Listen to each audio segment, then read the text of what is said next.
Today, the Proverbs are talking money. Money, money, money. Jesus had more to say about money than virtually any other subject imaginable. And of course, the reason for that is that our involvement with money affects us on a daily basis. Proverbs chapter 10, verse 16.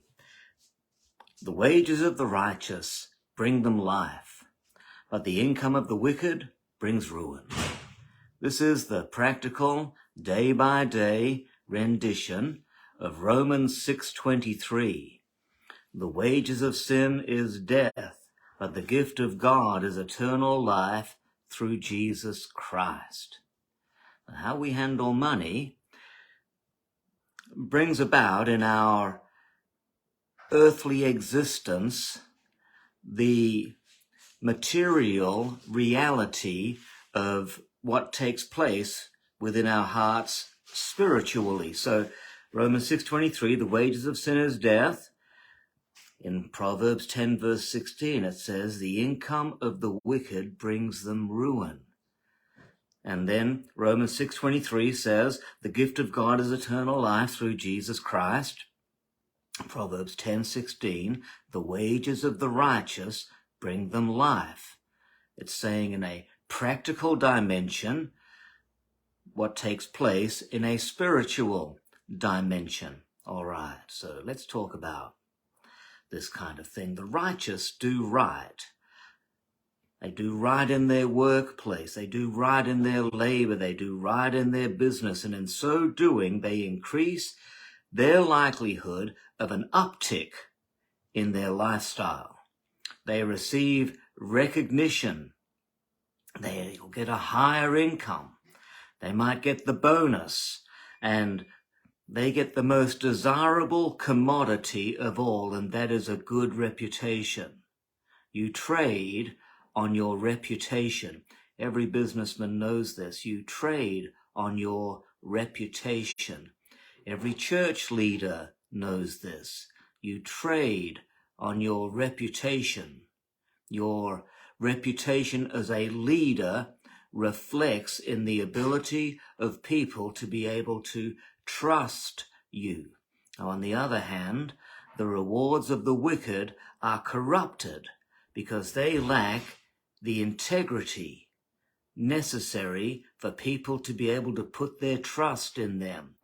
So they're lazy, they lack due diligence, they lie, cheat, steal, gossip, backstab, they undermine authority, and they destabilize the workplace environment.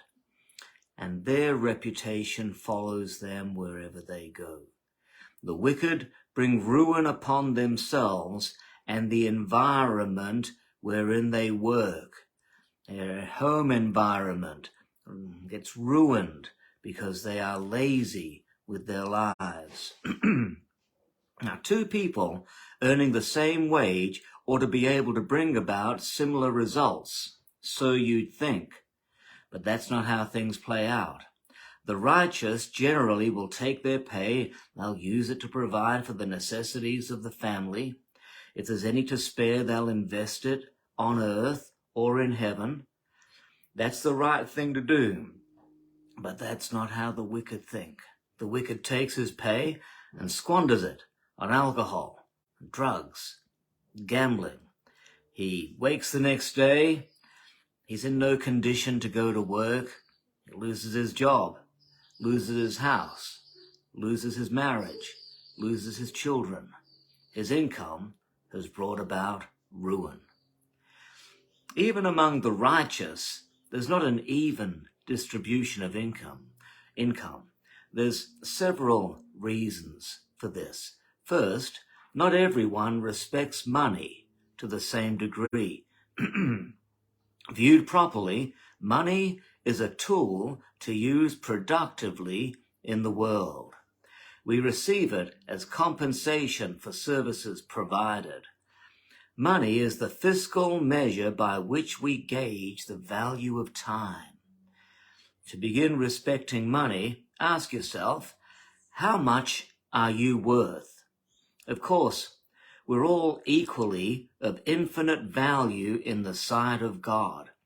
Our infinite value God sets upon our soul, and he set it when he sent his son to die as a ransom. That's a fiscal term, as a ransom for all.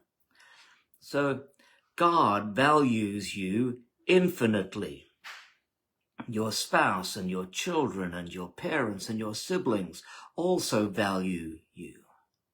You need to live your life in respect of the value that they place upon you. A son can honor his parents by living a life that makes all of their sacrifices worthwhile. And then the world also sets its value upon you. It's called market value. The market sets a price on your life, and you have to negotiate your worth. How much is an hour of your life worth? Will you settle for $20? Do you think you're worth $20 an hour?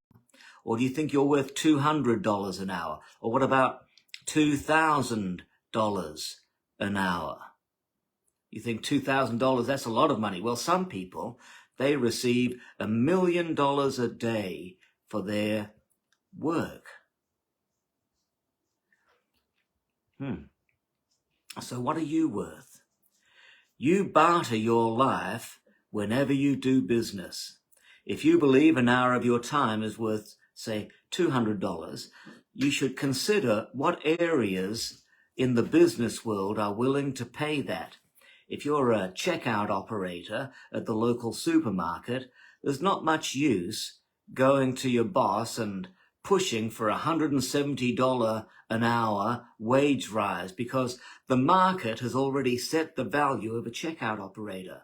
If you want $200 an hour and push for that, then your boss is just going to say, take a hike, because I can get anybody to work here for, $30 an hour, maybe even $20 an hour.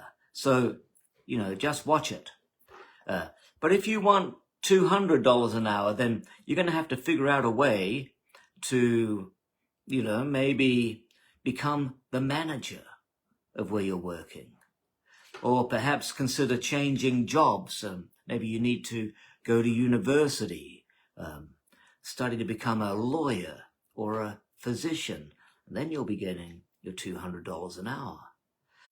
Respecting money, it means receiving what you get through your income as a gift from God. Proverbs says, the blessing of the Lord brings wealth, and he adds no trouble to it. So when we look upon income as a gift from God, we begin to respect what he provides. And then we'll use it wisely. We'll budget. We will tithe. We'll use our income with God's big picture in mind. We'll invest wisely. We'll avoid unnecessary debt. And we won't flitter our money away on all the paraphernalia that the world tells us that we need. So also respecting money means that we will put aside, if we can, we'll put aside something for a rainy day. That's what Joseph, when Egypt was about to face an incredible famine, Joseph advised Pharaoh during the 7 years of prosperity in Egypt to put aside a little for the next 7 years for the rainy day. We never know what challenges or tragedies or storms may come our way. Primarily, what you need to be putting money aside for, you need to be putting that money aside for time. You need to be able to have the time to get over the shock of losing your job, or over the shock of suffering some tragedy in your life, or over the shock of whatever it is that has taken you out. Maybe some kind of health problem has taken you out for a period of time, or maybe there's been a downturn in the economy. Maybe there's been another pandemic, and you need that money to buy you the time to get over the shock so that you can reconfigure your life and set yourself up again for the future. Yes. So hopefully you'll never need to use it. And if you never need to use it, maybe then you can help somebody else out that is going through a hard time, because sure enough, there'll be somebody within your circle of influence that will be going through a hard time at some time in your life. Then Solomon advises us to have several streams of income. So you ought to have, if you can, an avenue of provision that works for you even while you're sleeping. So that maybe something like an investment or a book that you've published, or an online source of income, or a rental property, or maybe you can own a small business and others can be doing the work while you're doing some other entrepreneurial endeavor. Who knows? But if you could have some source of income. Also, my advice to any of you budding entrepreneurs out there is that you want to have a stable source of income to support you while you are setting up your business. Otherwise, you won't be able to eat while your business is being set up and getting on track. Finally, consider the Matthew principle. To those who have everything, more will be given, but to those who have nothing, everything will be taken. The Matthew principle. In modern times, it's been revived as the Pareto principle, but God had it in his word eons ago. So this means basically that the few who apply their variety of skills to their best end are rewarded exponentially. This means that if you are diligent in applying the talents that you've got to the sphere of influence that you dwell in, if you work hard, in other words, then your reward does not just come in just for what you are doing right now, but there is an exponential increase that comes into your life for the endeavors that you are pursuing. Whew. So, and all of that comes out of Proverbs 10 verse 16. And there's more, but we won't go any further. God bless you. We'll see you soon. We'll see you soon for more out of the book of Proverbs.